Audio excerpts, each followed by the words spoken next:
महाराष्ट्र में लोकसभा चुनाव में कांग्रेस का प्रदर्शन शानदार रहा है।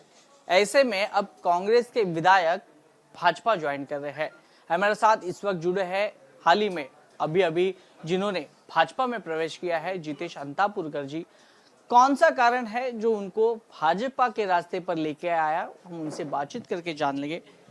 स्वागत है अंतापुरकर जी, और आपको बहुत बहुत शुभकामनाएं भी है, क्योंकि अभी कुछ मिनट पहले आपने भाजपा में प्रवेश किया है।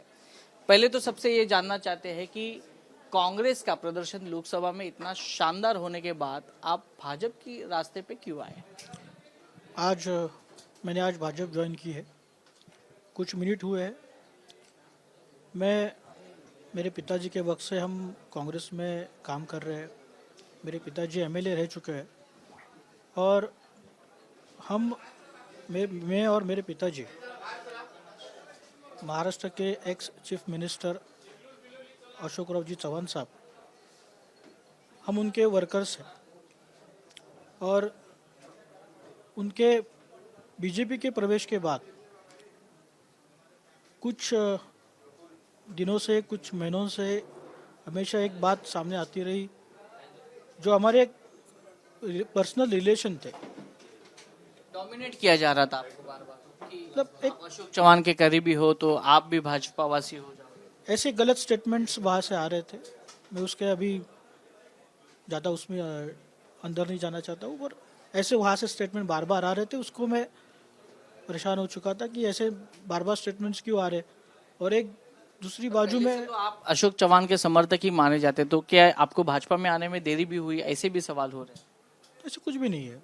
अभी चौहान साहब ने जैसे कहा कि उन्होंने ऐसे कुछ मुझे फोर्स नहीं किया है, पर ये जो पॉलिटिकल सिचुएशन इन दोनों में जो क्रिएट हुई है, उस वजह से मुझे ऐसा लगा कि हमारा तो रिलेशन अशोक राव जी चौहान साहब के साथ हमारे पारिवारिक रिलेशन है, और एक अलग बात, और पॉलिटिकल जो सिचुएशन वहाँ की है, अशोक राव जी चौहान साहब को मानने वाला एक बहुत बड़ा वर्ग वहाँ पे है, और उनके माध्यम से आज तक बहुत विकास काम वहाँ पे हो चुका है।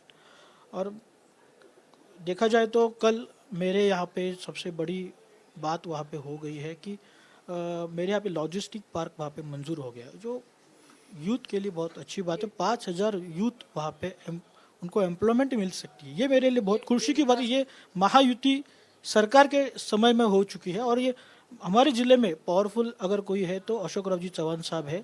तो उनके नेतृत्व में ये जिले का विकास हो रहा है। और महाराष्ट्र में आप देखा जाए तो देवेंद्र जी फडणवीस साहब आप देख रहे हो, उनका भी बहुत काम अच्छा है। पर आपको लगता है कि ये परिस्थिति आपके लिए, भाजपा के लिए अच्छी है? क्योंकि जहाँ पे भाजपा लोकसभा चुनाव में एक अच्छा प्रदर्शन नहीं कर पाई है, एनडीए के कम सीटें आई है, और आने वाले विधानसभा चुनाव में एमबीए का ज्यादा वजन लग रहा है, ऐसे लोगों का कहना है। तो ऐसे में कांग्रेस अगर सीएम पद का दावेदार मानी जाती है, तो ऐसे में कांग्रेस छोड़कर भाजपा में आना ये कितनी बड़ी गलती हो सकती है? नहीं, मुझे इसमें कोई गलती नहीं लग रही। मैं बहुत खुश हूँ। मुझे इतने अच्छे नेतृत्व में काम मुझे करने मिल रहा है। बहुत बड़े नेताजी है अपने भाजपा में। आज आप देख रहे हो देश के पंतप्रधान नरेंद्र जी मोदी साहब, आज उनके प्रति देश के हर एक नागरिक को बहुत गर्व है। अमित शाह साहब, उनको एक अच्छा गर्व है।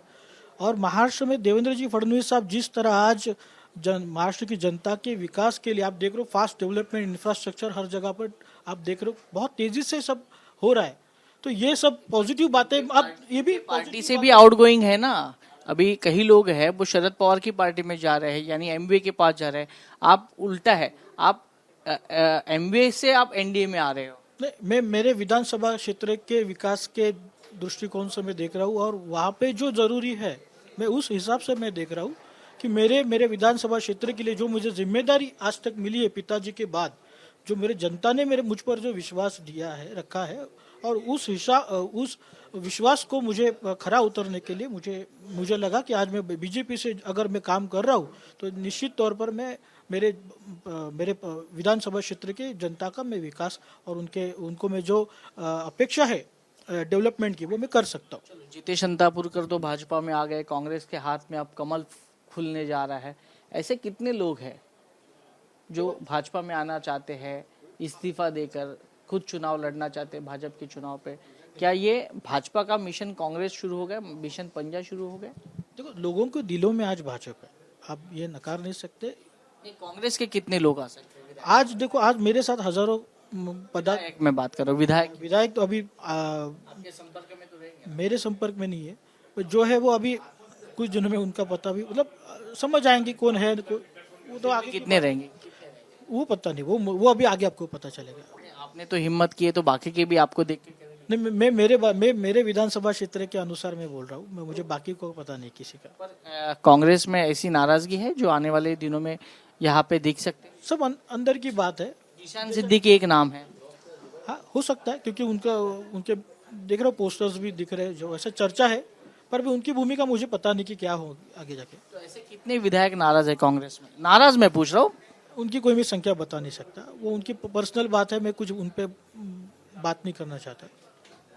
तो आने वाले दिल्ली में कुछ बम फूटने की आशंका है या नहीं है? देखो, जनता के मन में तो बम जरूर है, जो आने वाले दिनों में बीजेपी को अच्छी तरह से सपोर्ट करेंगे, वोट करेंगे, और आने वाली विधानसभा में निश्चित तौर पर बीजेपी और महायुति यही चुन के आएंगी और अच्छे सीट्स आएंगे। इतना तो तय है कि कांग्रेस के कई विधायक भाजपा के रास्ते पे है।